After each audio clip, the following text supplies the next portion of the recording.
ശത്രുവിനെ ചൂണ്ടിക്കാണിച്ചു കൊടുത്തതിന്റെ സന്തോഷത്തിൽ വിശാല് നിന്നെ കെട്ടുന്നതും നിങ്ങൾ ഹണിമൂൺ ആഘോഷിക്കുന്നതും അവന്റെ 100 മക്കളെ ഒക്കത്തെടുത്തോണ്ട് നടക്കുന്നതൊക്കെ നീ സ്വപ്നം കണ്ടോ? പക്ഷേ പാർവതിയെ പോലീസ് കൊണ്ടുപോയെന്ന് വിശാൽ അറിയുന്നത് വരെ ഉള്ളൂ നിന്റെ സ്വപ്നം കാണലിന്റെ ആയുസ്. അത് പ്രത്യേകം ഓർക്കേണ്ട കാര്യ. ഇല്ലെങ്കിലേ നിനക്കത് വലിയ വിഷമാവും. നിനക്ക് വിഷമായ ജിത്തിനും വിഷമാവും. നിങ്ങൾ രണ്ടുപേരും വിഷമിക്കുന്നത് കണ്ടാലേ പ്രഭാവതിക്ക് അത് താങ്ങാനാവുന്നതിനപ്പുറമായിരിക്കും. ആന്റി പറഞ്ഞതും സഹിക്കാവുന്നതിനപ്പുറോ? എനിക്കും വിശാലിനും 100 മക്കളോ? അതൊന്നും വേണ്ട. ഒരു കൗരവപ്പടയെ ഞാൻ ചിന്തിക്കുന്നത് പോലുമില്ല. ആന്റി, വിശാലിന്റെ 2 മക്കൾ മതിയെന്നാണ് എന്റെ തീരുമാനം. ഒരാണും ഒരു പെണ്ണും.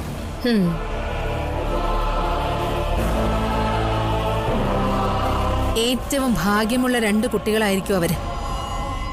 എന്തുകൊണ്ടാണെന്നറിയോ? വിശാലിന്റെ 100 കോടി സ്വത്തിന് അവരല്ലേ അവകാശികള്. അവരത് അനുഭവിക്കുമ്പോ ആ സമയത്ത് പാർവതി എവിടെയായിരിക്കുമെന്ന് അറിയോ? അങ്ങ് സെൻട്രൽ ജയിലില്. ആ ഏട്ടൻ പപ്പയോട് സംസാരിച്ചില്ലേ? അവള് എത്ര വർഷം കിടക്കണോന്നാ പപ്പ പറഞ്ഞത്? Attempt to murder. Section 307. Minimum 10 വർഷം വരെയെങ്കിലും ജയിലിൽ കിടക്കേണ്ട വകുപ്പാണ്. 10 വർഷം സെൻട്രൽ ജയിലില്. ആ കുഴപ്പമില്ല. പഴയതുപോലെ ഗോതമ്പുണ്ടൊന്നുമില്ല.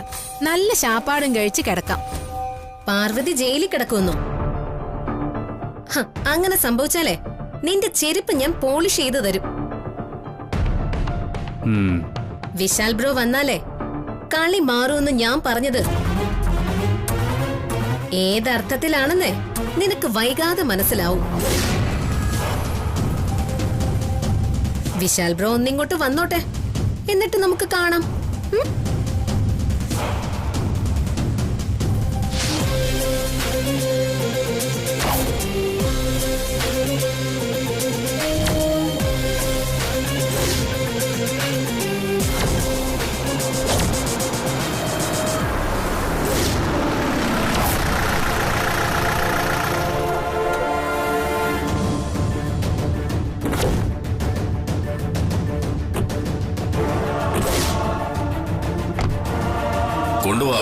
നടക്കടി അങ്ങോട്ട്.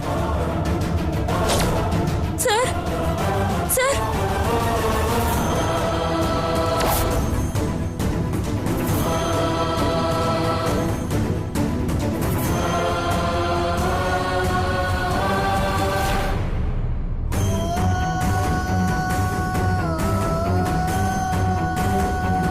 അരവിന്ദൻ സർ.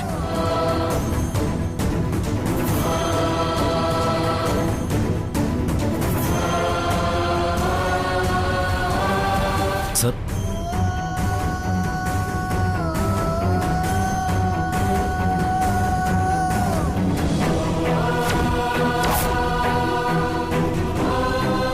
വിലം കഴിച്ച് ആ സെല്ലടയ്ക്ക്. സർ, സർ, 2 ക്രിമിനൽസിനെ നിയമത്തിന്റെ മുന്നിലെത്തിക്കാനാണ് പാർവതി ശ്രമിച്ചത്. പക്ഷേ വാദി പ്രതിയാവുന്ന സാഹചര്യമാണ് ഇവിടെ ഉണ്ടായിരിക്കുന്നത്. ആരാണ് കുറ്റം ചെയ്തതെന്ന് വ്യക്തമായി മനസ്സിലാക്കിയതിന് ശേഷമാണ് പാർവതിയെ ഞാൻ അറസ്റ്റ് ചെയ്തത്. സാറിന് തെറ്റുപറ്റിയെന്ന് പറയേണ്ടി വരുന്നതിൽ എനിക്ക് വിഷമമുണ്ട്. പണവും സ്വാധീനവും ആൾബലവും ഉള്ളവർ ഒരാളെ കുറ്റവാളിയാണെന്ന് പറഞ്ഞ് അയാൾക്ക് നേരെ വിരൽ ചൂണ്ടിയാൽ തന്റെ നിരപരാധിത്വം തെളിയിക്കാനാവാതെ നിസ്സഹായരായി പോവും പാർവതി പോലുള്ള പാവങ്ങൾ. പണവും സ്വാധീനമുള്ളവരും പറയുന്നത് കേട്ട് ഞാൻ ഒന്നും നോക്കാതെ ഇവളെ അറസ്റ്റ് ചെയ്തു എന്നാണോ അരവിന്ദൻ പറഞ്ഞു വരുന്നത്? പണമുള്ളവർ പറയുന്നത് വേദവാക്യമെന്ന് വിശ്വസിക്കുന്നവനല്ല ഞാൻ. ഇവളുടെ പേരിൽ എത്ര കോടിയുടെ ആസ്തിയുണ്ടെന്ന് അരവിന്ദൻ അറിയോ? പണമാണ് അറസ്റ്റിന്റെ മാനദണ്ഡമെങ്കിൽ ഇവൾ ചൂണ്ടിക്കാണിച്ചു തരുന്നവരെ ആയിരിക്കും ഞാൻ അറസ്റ്റ് ചെയ്യേണ്ടി വരിക. പണത്തിന്റെ അടിസ്ഥാനത്തിലല്ല, തെളിവുകളുടെ അടിസ്ഥാനത്തിലാണ് ഒരാൾ കുറ്റവാളിയാണോ അല്ലയോ എന്ന് തീരുമാനിക്കുന്നത്. നിർഭാഗ്യവശാൽ തെളിവുകളെല്ലാം പാർവതിക്കെതിരാണല്ലോ. പാർവതിയെ സാർ അറസ്റ്റ് ചെയ്തതും അറസ്റ്റിലേക്ക് നയിച്ച കാര്യങ്ങൾ എന്തൊക്കെയാണെന്നും മിസ്റ്റർ ഗോപിനാഥനാണ് എന്നെ വിളിച്ചറിയിച്ചത്. ഫോറൻസിക് ലാബിലെ പരിശോധനാ ഫലം എന്റെ കയ്യിലുണ്ടായിട്ടും പാർവതി കുറ്റവാളിയായത് എങ്ങനെയെന്നാണ് അദ്ദേഹം എന്നോട് ചോദിക്കുന്നത്. പാർവതി കുറ്റവാളിയാണെന്ന് സ്ഥാപിക്കപ്പെടുമ്പോൾ ലാബ് റിപ്പോർട്ടിൽ ഞാൻ തിരിമറി കാണിച്ചു എന്ന് കൂടിയാണ് അർത്ഥമാക്കപ്പെടുന്നത്. ഇതുവരെയുള്ള എന്റെ കണ്ടെത്തലുകൾ തെറ്റാണെന്ന് സാർ പരോക്ഷമായി പറയുകയാണ്. ലാബ് റിപ്പോർട്ടിൽ അരവിന്ദൻ തിരിമറി കാണിച്ചു എന്ന് ഞാൻ പറഞ്ഞില്ലല്ലോ. അരവിന്ദൻ പരിശോധനയ്ക്ക് നൽകിയ പൂക്കളിൽ മാരകമായ കെമിക്കൽസിന്റെ സാന്നിധ്യം ഉണ്ടായിരുന്നു. ആ പൂക്കളിൽ വിഷം സ്പ്രേ ചെയ്തത് ഇവളാണെന്ന് അറിയാമായിരുന്നിട്ടും വിശാലിന്റെ റൂമിൽ അത് കൊണ്ടുവച്ചത് ജാസ്മിനും ജെതിനുമാണെന്ന് വരുത്തി തീർക്കാൻ അരവിന്ദൻ ശ്രമിച്ചു.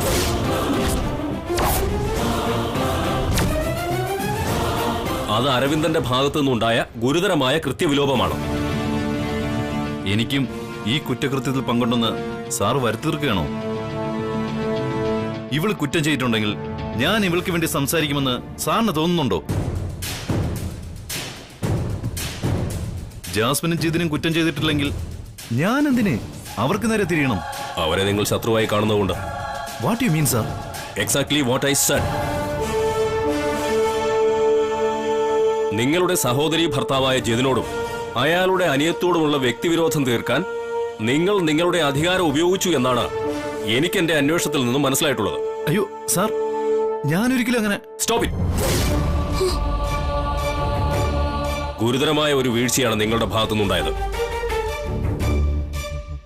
ഡിപ്പാർട്ട്മെന്റിനോട് കാണിച്ച ഈ നീതികേട് എനിക്ക് നേരിട്ട് വ്യക്തമായ സാഹചര്യത്തിൽ നിങ്ങളെ എനിക്ക് സസ്പെൻഡ് ചെയ്യാൻ കഴിയും. സാർ, പ്രതിയുടെ മുന്നിൽ വെച്ച് ഇതുപോലുള്ള കാര്യങ്ങൾ സംസാരിക്കാൻ ഞാൻ താല്പര്യപ്പെടുന്നില്ല. അതുകൊണ്ട് അരവിന്ദൻ തന്നെ പ്രതിയെ സെല്ലടയ്ക്കണം.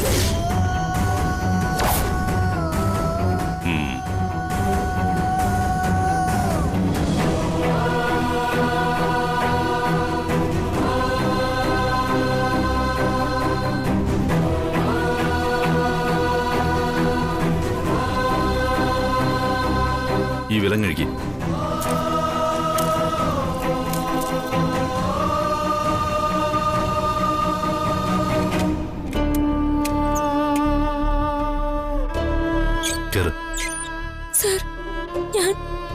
ആ ലാബ് റിപ്പോർട്ട് മാത്രം വെച്ചുകൊണ്ട് എനിക്ക് അവരെ അറസ്റ്റ് ചെയ്യാൻ കഴിയില്ലെന്ന് പാർവതിക്ക് മനസ്സിലാവുമല്ലോ.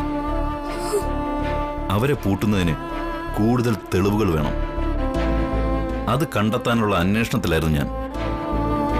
അതിനിടയിലാ DSP സാറിനെ അവര് കളത്തിലിറക്കിയത്. ബുദ്ധി പ്രഭാവതിയുടേത്.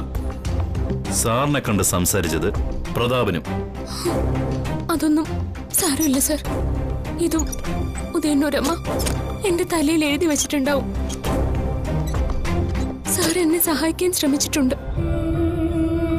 അത് ഞാൻ ഒരിക്കലും മറക്കില്ല. സാറിനെ എനിക്ക് വേണ്ടി ആരോട് സംസാരിക്കണ്ട. ഞാൻ കാരണം സാറിന് ഒരു കുഴപ്പവും സംഭവിക്കാൻ പാടില്ല. ഞാൻ തന്നെ പാർവതിയെ സെല്ലടയ്ക്കാൻ പറഞ്ഞപ്പോ DSP സാർ എന്നോട് പക തീർക്കുന്നത് പോലെയാണ് എനിക്ക് തോന്നുന്നത്. സാറ് വിഷമിക്കൊന്നും വേണ്ട. സാറിന്റെ ജോലിയല്ലേ ചെയ്യുന്നത്. സാറ് എനിക്കൊരു സഹായം ചെയ്തു തന്നാ മതി. എന്താ ഞാൻ ചെയ്യേണ്ടത്? വിശാൽ സാറ് ആശുപത്രിയിൽ ICUയിൽ കിടക്കുകയായിരുന്നു. എന്നെ ഇങ്ങോട്ട് കൊണ്ടുവന്നപ്പോ വിശാൽ സാറ് വീട്ടിലേക്ക് പോകുന്നത് ഞാൻ കണ്ടതാ. എന്നെ പോലീസ് പിടിച്ചത് വിശാൽ സാർ അറിഞ്ഞിട്ടുണ്ടാവും. വീട്ടിലെത്തിയ വിശാൽ സാറിനെ കൊല്ലാൻ നോക്കിയതിന് എന്നെ പോലീസ് കൊണ്ടുപോയി എന്നായിരിക്കും എല്ലാവരും പറഞ്ഞിട്ടുണ്ടാവുക. ഞാൻ ഒരു തെറ്റും ചെയ്തിട്ടില്ലെന്ന് സാറ് വിശാൽ സാറിനോടൊന്ന് പറയണം. വിശാൽ സാറ് എന്റെ ദൈവമാണെന്ന് പറയണം.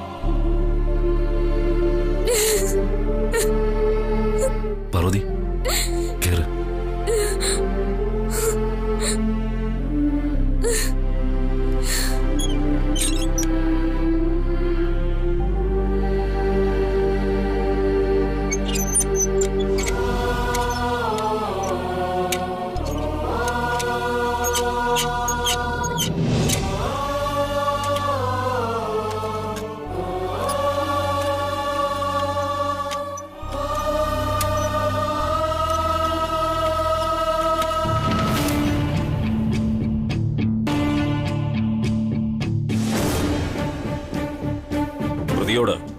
ഒരു പോലീസ് ഉദ്യോഗസ്ഥൻ കുശലാന്വേഷണം നടത്തുന്നത് ശരിയായ കീഴ്വഴക്കമല്ല. ക്ഷമിക്കണം സാർ, പാർവതി പ്രതിയാണെന്ന് ഞാൻ ഇപ്പോഴും വിശ്വസിക്കുന്നില്ല. ഈ സർക്കിൾ ഇൻസ്പെക്ടറെ അത് ബോധ്യപ്പെടുത്തേണ്ട കാര്യം ഡിവൈഎസ്പി ആയി എനിക്കില്ലല്ലോ. അത് കോടതിയിൽ ബോധ്യപ്പെടുത്തിയ പോരെ. കോടതിയിലെ വിചാരണ കഴിഞ്ഞ് അറസ്റ്റ് ചെയ്യപ്പെട്ട ഒരാൾ, കുറ്റാരോപിതനായ ഒരു വ്യക്തി കുറ്റക്കാരനെന്ന് ജഡ്ജിക്ക് ബോധ്യപ്പെട്ടാൽ മാത്രമല്ലേ സാർ അയാളെ പ്രതിയാകുന്നത്? തീർച്ചയായും. പക്ഷേ ഏത് കേസാണെങ്കിലും പ്രതിയോട് പ്രത്യേക താല്പര്യമുള്ള ഒരാളെ ടീമിൽ നിലനിർത്തിക്കൊണ്ട് അന്വേഷണം നടത്തുന്നത് ശരിയല്ലെന്നാ എനിക്ക് തോന്നുന്നത്.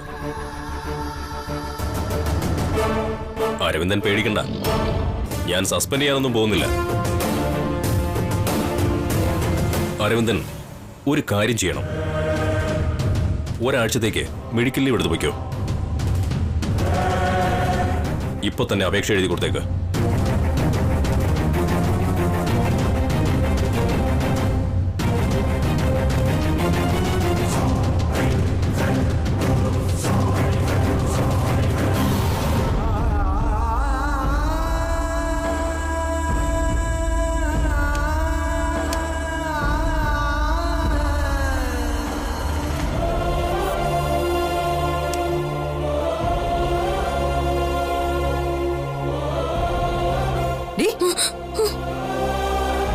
എന്താടി കേസ്?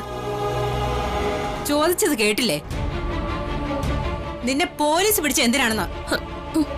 ഞാൻ എന്നെ നിന്ന് താളം ചവിട്ടാതെ കാര്യം പറയടി. മോഷണോ അതോ മാല പൊട്ടിക്കലോ അതോ മറ്റേ കേസോ? നിന്നെ ജാമ്യത്തിലിറക്കാൻ ആരെങ്കിലും വരുവോ? ചോദിച്ചത് കേട്ടില്ലേ? എനിക്കറിയില്ല.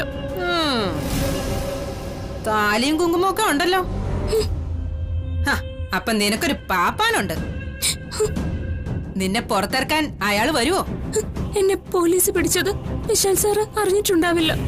വിശാൽ സാറോ? അതാരാ? നിന്റെ ഭർത്താവാണോ? പറഞ്ഞ വിശാൽ സാറ് വരുമായിരിക്കും. വരുമായിരിക്കും.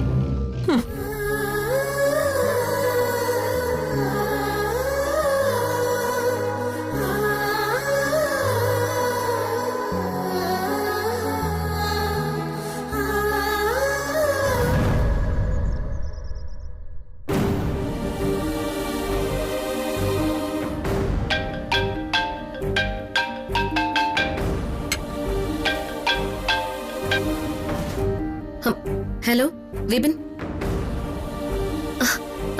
അതെയോ? അതെന്തായാലും നന്നായി. ആ വേഗം വാ, വേഗം വാ. ചെറിയമ്മേ, ചെറിയമ്മേ, ഇങ്ങോട്ടൊന്ന് വന്നേ.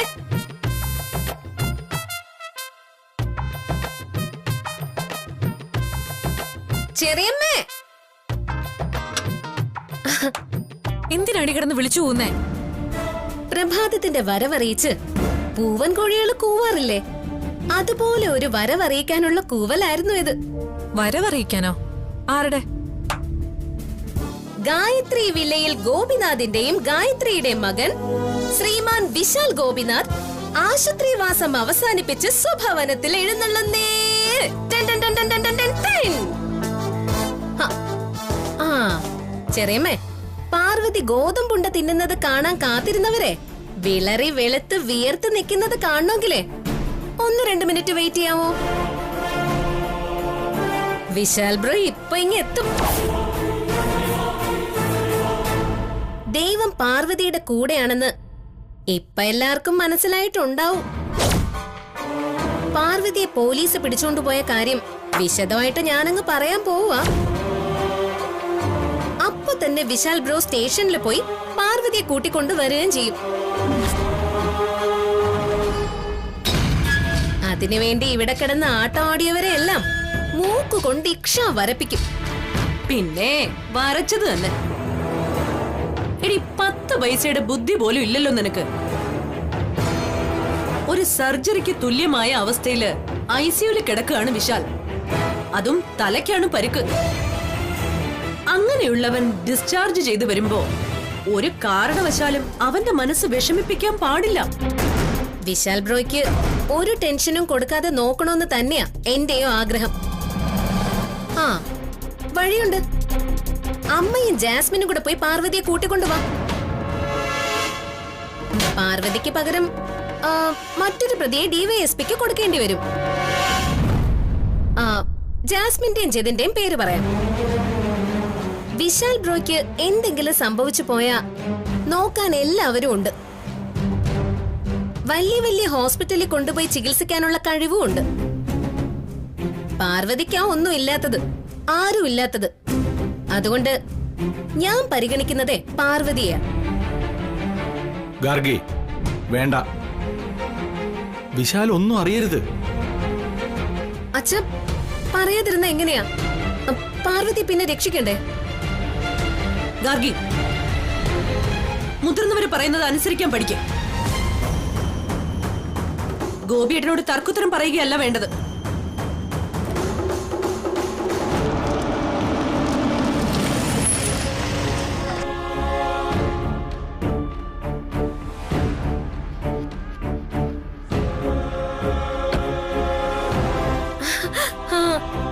വിശാൽ ബ്രോ വന്നു തോന്നുന്നു. ഏട്ടാ പതുക്കെ.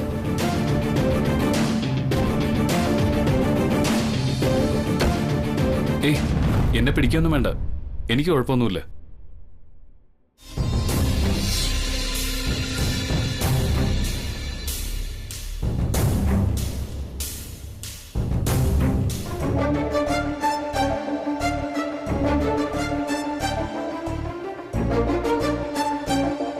മോനെ, ഞാൻ ഹോസ്പിറ്റലിൽ വിളിച്ചപ്പോ നീ ഡിസ്ചാർജ് ആയെന്ന് പറഞ്ഞു. ഹെഡ് ഇഞ്ചുറി അല്ലേ മോനെ? നിനക്ക് കുറച്ചു ദിവസം കൂടി ഹോസ്പിറ്റലിൽ കിടന്നൂടായിരുന്നു? പെട്ടെന്ന് ഇങ്ങോട്ട് വരണമെന്ന് തോന്നി.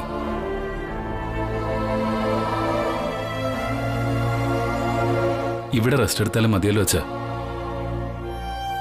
ഹോസ്പിറ്റലിൽ കിട്ടുന്ന ശ്രദ്ധയും കെയറും ഒക്കെ ഇവിടെ കിട്ടുമോ മോനെ?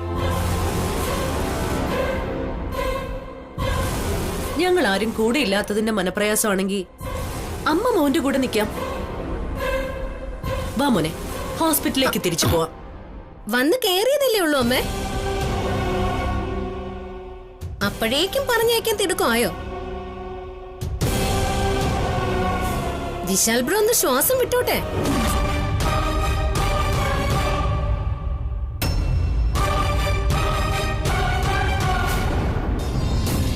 പാർവതിയെ പോലീസ് അറസ്റ്റ് ചെയ്തത് വിശാൽ ബ്രോ അറിയാതിരിക്കാനുള്ള സൂത്രം. അങ്ങനെ ഇപ്പോ എപ്പോഴും വില്ലത്തിമാര് ജയിക്കണ്ട. അമ്മേ, വിശാൽ ബ്രോ ഇനി ഇവിടുന്ന് പോകുന്നുണ്ടെങ്കിലേ അത് പാർവതിയെ കാണാൻ വേണ്ടി തന്നെ ആയിരിക്കും. അമ്മ കണ്ട്.